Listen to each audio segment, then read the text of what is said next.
everyone and welcome back to the channel. I am Kirsty and this is Stuck in the Mud. Thanks everyone who has supported my channel so far. Thank you for all the likes and comments on my videos and subscribing. And if you haven't already, why not subscribe? It's free and it helps build a bigger OCD community, one where we can help support each other. In today's video, I'm talking all about the lesser known forms of OCD, and they may be described as OCD themes or subtypes. Because OCD is often immediately thought of as a disorder of extreme organisation and cleanliness.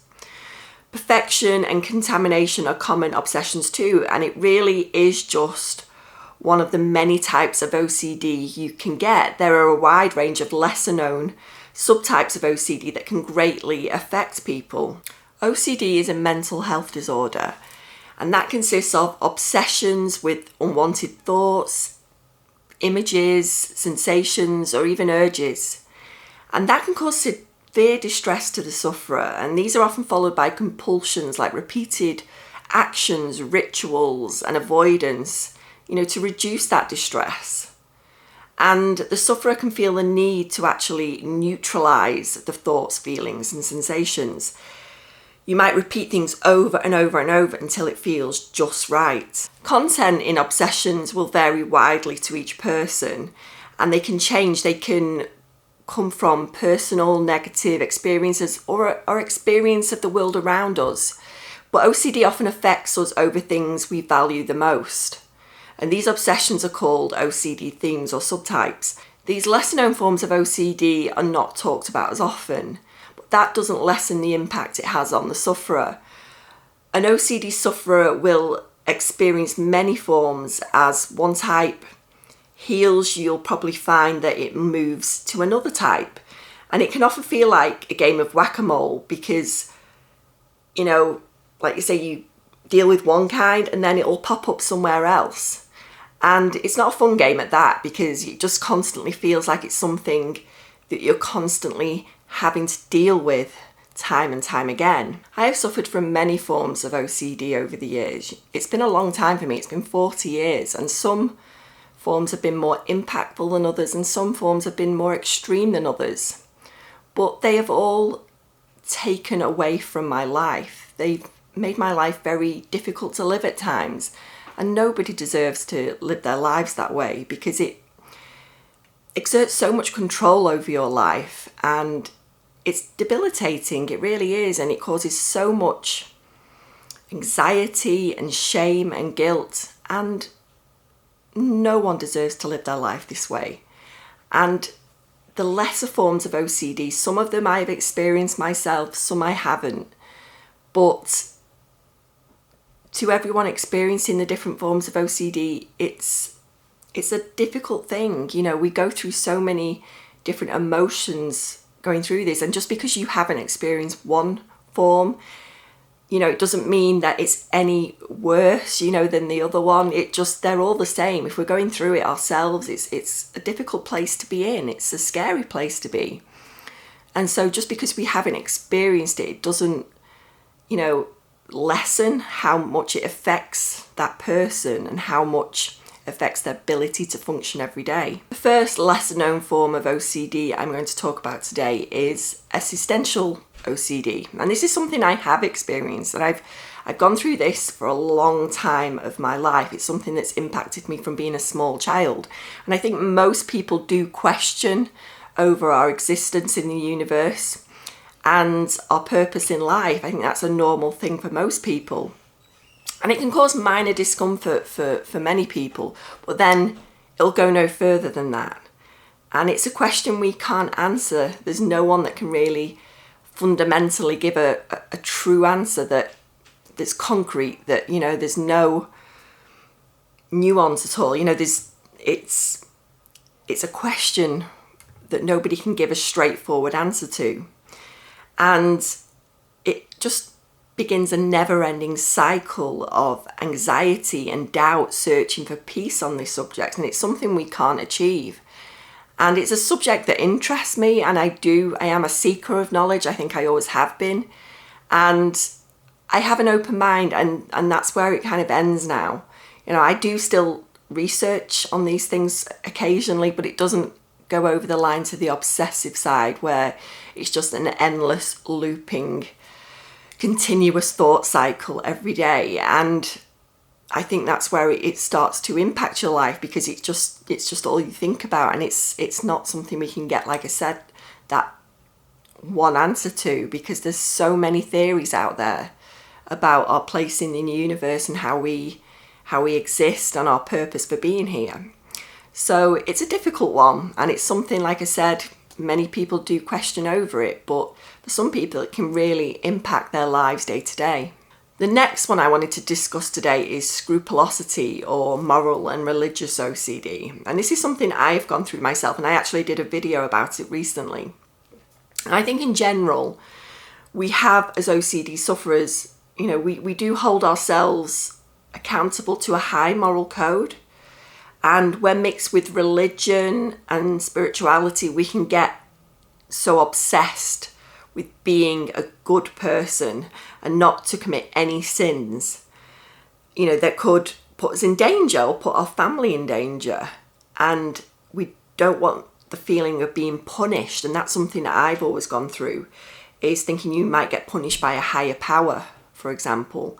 And it can take over every part of your life, trying to micromanage every single action, every thought, every word spoken, and it can really, really take over. And you get so obsessed with just being that extremely good person that you can't live your life normally anymore. And that's not, you can't do that as a person. We all make mistakes. No one's perfect, and it's just becoming, we have to have that balanced look on this. We're not going to be perfect all the time.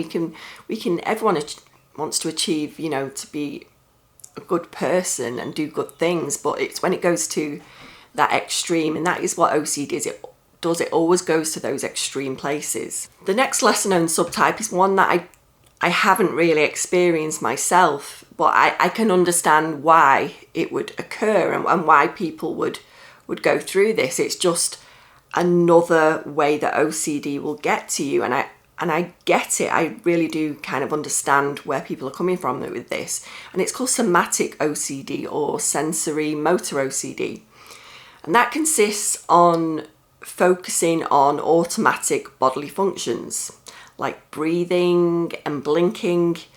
People never really think about these things because they just happen as they do. It doesn't enter their minds and it doesn't enter your awareness. But to people suffering, they experience hypervigilance to if they're breathing correctly or chewing food enough, or in case they might choke, or the way they're swallowing.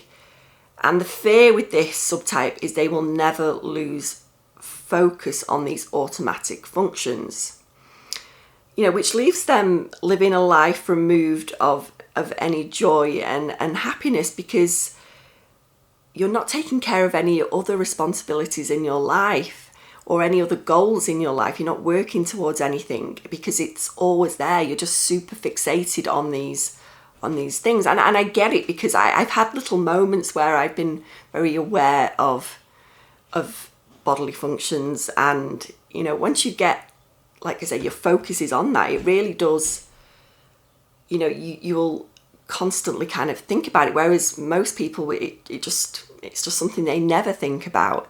And also with thoughts as well, because thinking is a thing we do every day.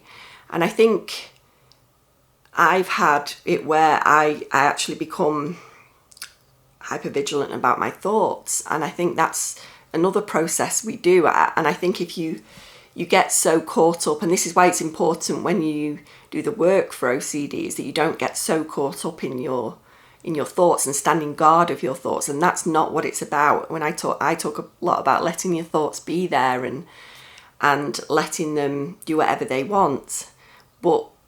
And it's good having awareness of your thoughts, because you'll know when to do the work. Because if you notice an intrusive thought coming along, you'll have good awareness and you can go, well, okay, I know that thought's there, I'll let it be there. You can hang out, you can do whatever it wants. I'm not going to get involved with it. And that's great having that awareness, but it's not about standing guard, because that can become a compulsion in itself. So I guess that could come part of this type of OCD. And someone mentioned to me recently is peripheral vision OCD. And this is something I don't think I'd ever heard of, but it's when we have that hyper awareness and focus on our peripheral vision and sight. So you might be, say, sat next to someone on a bus and you can see someone in your peripheral vision, and you may have that focus on them in your peripheral vision, and you don't want to take your focus off them, because maybe you might think something bad will happen if you take your focus off them. And the other person may notice that you're looking at them, and they might feel uncomfortable, and then you feel uncomfortable about the other person noticing that you're staring at them through your peripheral vision, and just that that's one case. But peripheral vision might be that you just constantly aware of things in your peripheral sight, and it's all, I can get how upsetting that could be, because it's just something you feel like you'll never be able to take your focus off. And it's just learning to let those thoughts be there, and if you don't be aware of it, that it's okay, and letting that response be there to it. It's just, I'm not going to look in my peripheral vision state. I can be aware that I'm being pulled that way, and I'm going to focus somewhere else. I think it's just challenging it and stepping outside of it and taking a risk. And it's taking that leap of faith sometimes. And I'm talking about this quite loosely because I've never experienced it myself, but I'm just feeling that maybe that's how I would try and deal with it.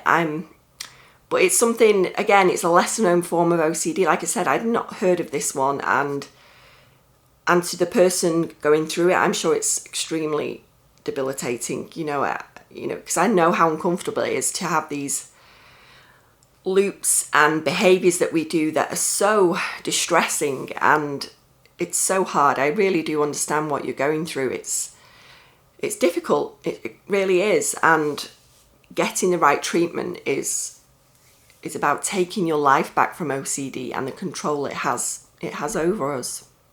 So the next one I wanted to talk about today is one that I have gone through myself. I talked about it recently, is POCD. And this is probably one of the most taboo and stigmatized OCD subtypes there is. And people with this theme of OCD, they're not pedophiles. They would never or could never commit such an act. And with OCD obsessions, they are unwanted and cause great distress to the sufferer. They do not want these thoughts. We don't like them. We despise them.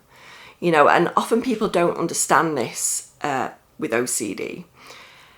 And especially with this subtype, people can't understand when people say this. They just jump to conclusions. And I think that's the thing with this type of OCD. The people suffering from it pose no threat. I pose no threat. It's something I went through for a long time, and I understand anyone going through this, how awful it is, how extremely distressing it is. I know how, it's just truly disturbing to go through as the sufferer. It's awful. I wouldn't wish it on anyone. And, as the sufferer, we're disgusted by these thoughts, and we feel a great deal of shame and guilt for thinking them. And it's the fear with this type of OCD, the judgment as well, because we don't even want to be thinking of this. This is completely unwanted. And even just thinking about it, we've not even, no one's acted on this. It's something we would never do. But even thinking about this, we feel so much shame and guilt for. And sufferers are the exact opposite of these subtypes, like POCD. We're so far apart from this as a person. We're one of the safest people to be around with OCD. People with OCD are extremely safe people who don't want to do anything wrong. And we often avoid situations for fear of experiencing, more obsessions, more intrusive thoughts. And this is the problem. This is why exposure and response prevention is such a good therapy, because when we're actually exposed and put in situations that we're uncomfortable with, or we put ourselves in situations that we don't really want to be in, it's just we're teaching ourselves to respond differently, and letting those feelings, uncomfortable feelings, be there, and experiencing that heightened anxiety. And it just teaches our brain that, this is something that it's not true about us. We'd never commit such an act. And it's just teaching our brain another way. And we've got ERP there. I've also done metacognitive therapy for my OCD, and letting these thoughts be there, just letting them play out, and it's going to feel difficult at first. It's going to feel uncomfortable. But the more we practice this and let those thoughts be there, let those feelings, those sensations, even the urges, that they do feel like urges that you're going to act, but you could never do that. Even if it does feel like an urge, I've had those as well, where you feel like something that feels like an urge, but it's just something you could never do. And it's just having that, like I say, that leap of faith, and knowing that just wouldn't happen. It's just, you're not that person. It's something you could never, ever, ever do. And once I let those thoughts be there, those feelings, sensations, urges, and the longer I did that, the more consistently I did that, it gave me so much more clarity, because I realised that, this is just OCD. This is not me. This is not who I am as a person.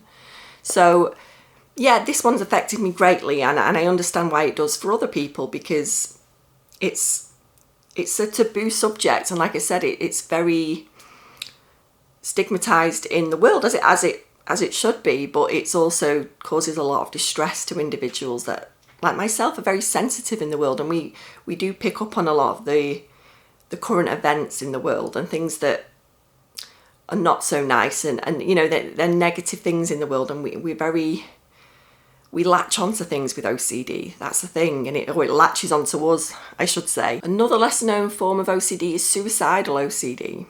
And this theme can involve unwanted thoughts and images around killing themselves. Something I have gone through sporadically over different themes of OCD,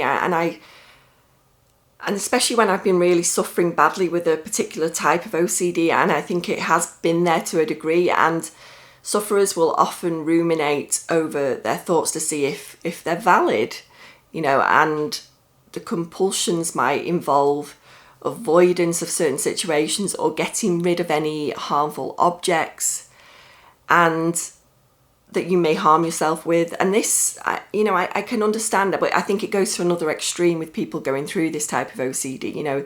They're constantly examining whether it's something they would do, and again, it's a never-ending cycle. They're just thinking about this all the time, and it's so distressing. And I think it's good to mention as well that people should always be assessed to whether this is an actual threat, that this is something they could actually do, because with OCD things do get really, really bad, really scary, and I've been there myself, and I wouldn't say I particularly had this type of OCD, but I've been to a place where I have felt like, what am I going to do? Because I don't want these thoughts. I want them to go. I need to get rid of these thoughts.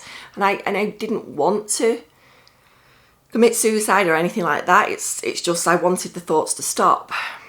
And I think with this type of OCD, people actually get the thoughts, all the time, and they don't understand why they're getting them, and it becomes, like I said, it becomes that never-ending cycle with OCD where we're constantly questioning things and ruminating over our thoughts, because rumination is a compulsion as well. So we might have, in this particular instance, like I said, getting rid of harmful objects around you, and also just going over those thoughts constantly, and that is a compulsion in itself, and it's a never-ending compulsion, because we never come to a satisfying conclusion.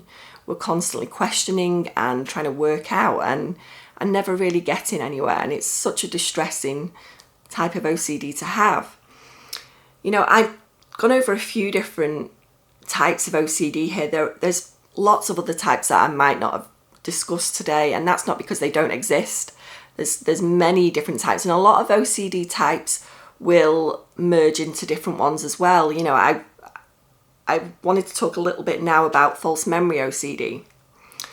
And this, I think, is gaining a lot more knowledge. When I first had it 10 years ago, I barely could find anything on it. And I think it was less understood back then. It was less talked about for sure. But it was understood because did actually find something on it. And that gave me some relief in that moment, because I think false memory OCD really kind of, it grabbed me, and it really did a number on me. It really did, because OCD it's very, what's the word I'm looking for? It's very creative.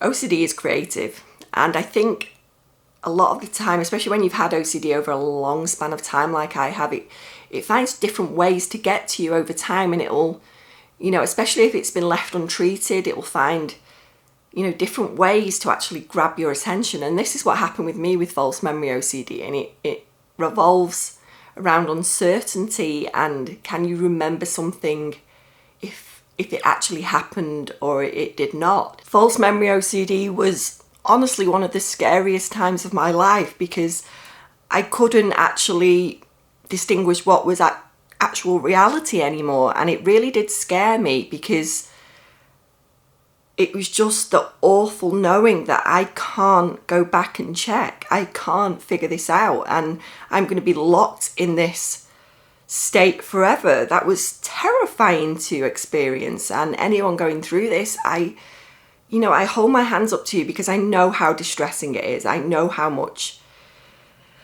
it takes from your life every day. It just drains you, because you're constantly here. You're just living in your head, just trying to figure everything out. And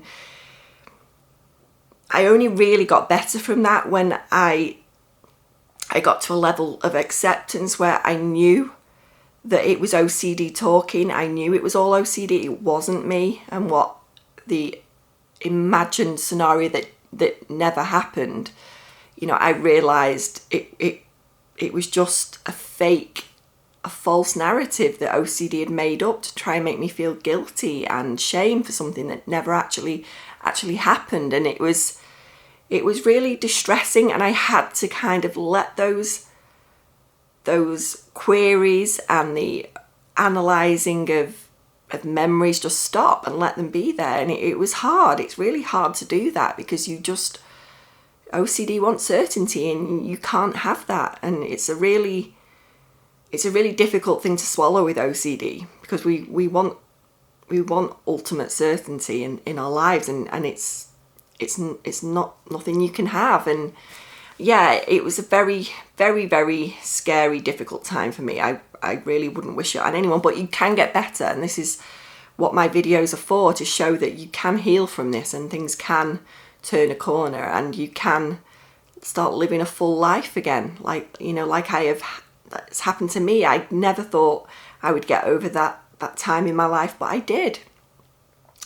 And as I was talking about different kind of OCDs merging, real event OCD is another one, because real event OCD is the opposite of false memories. Something did actually happen, we know it happened, but the problem with OCD, it might add in different narratives on what actually happened. And this is part of my false memory OCD as well, that the actual false memories revolved around real events that happened. So there may be real parts to it, but some of the parts may be imagined as well, because like I said, OCD is creative. It's very imaginative, and it will add its share of false things in there. But there may be things that actually did happen, and you may feel guilt for things that did happen, and shame, and you might get the sense of trying to right the wrong in a way, and you can be very obsessive over it and trying to change what happened, and you can just be living in the past all the time and trying to just trying to come to some kind of conclusion over what happened, and if there's maybe something that could happen because of what happened in that real event. You know, is there going to be a consequence to what happened in the past? So a knock-on effect, you know, is something going to come from this past event? And, you know, the past real event can be a knock-on sequence of events, and that's something I have experienced as well. You know, like I said, I think false memory and real event OCD can come hand in hand and all mixed together. It's like the perfect OCD recipe. It can concoct such wonderful, you know, imagined scenarios, and like I said, OCD is great at doing that. So don't be surprised if those two things merge. And yeah, and please get help, because it is all OCD, this, even though you might not have heard of it as much of some of the more well-known forms, that it's OCD, and OCD is just finding new and different ways to get to you and grab your attention.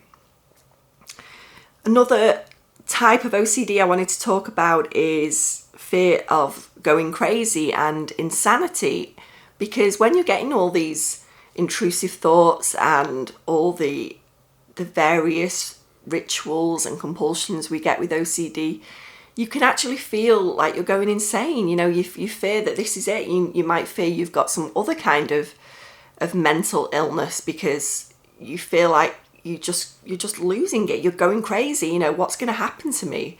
And we can get so obsessed with trying to figure out if we've got some other kind of disorder, or, you know, that I'm actually not normal, you know, whatever that is, you know, and we can get so caught up in the whole rumination and seeking reassurance from other people that we're okay, and you know, this isn't something else. You know, we can get fixated on the fact that we're not, you know, normal people. You know, there's something wrong, you know, and whatever normal is, because let's be honest, you know, there's lots of different types of normal, and, you know, and OCD has been my normal for a long time, and it's been my life. It's just all I've known to a certain degree, you know, because it's been there since I was a young child, and it can make you feel like you are going crazy at times, and it has at certain points in my life. I felt like that it's just gone too far and I can't cope with this, and it's a scary place to be. It's really frightening, and please do get the help, because there is help and you can get better. Just know none of this is untreatable. You know, people often think that, you know, that, well, you can get better, but I can't. No, if I can get better, you can get better. And it's all about having the right help with OCD. I think this is the thing I've taken away, and I do think a lot of professionals out there don't always understand OCD and how it can change and vary. And I hope my videos are showing, you know, I have a lot of experience in different types of OCD because I've gone through it myself, and I hope people can see that there's someone that's actually got better and actually healed from it, and from all these different types of OCD, that it's possible for you. But getting that right help is definitely key, and the right type of treatment. There's gold standards like exposure and response prevention. Metacognitive therapy has been exceptional for me as well, to start living a life where I'm living fully and actually not having my life controlled by OCD anymore. And OCD isn't running the show. You know, OCD might be part of my life, but it doesn't control me anymore. So I really hope this video has given you, like I said, a bit more of an overview of all the lesser known types and themes of OCD. If you have experienced something else, please comment down below and, you know, let me know what that is. Because like I said, if I've not spoken about it today, doesn't mean it doesn't exist. It just means that there are lots of different types of OCD out there, some more well known than others. So thanks for watching today, and I'll see you in the next video.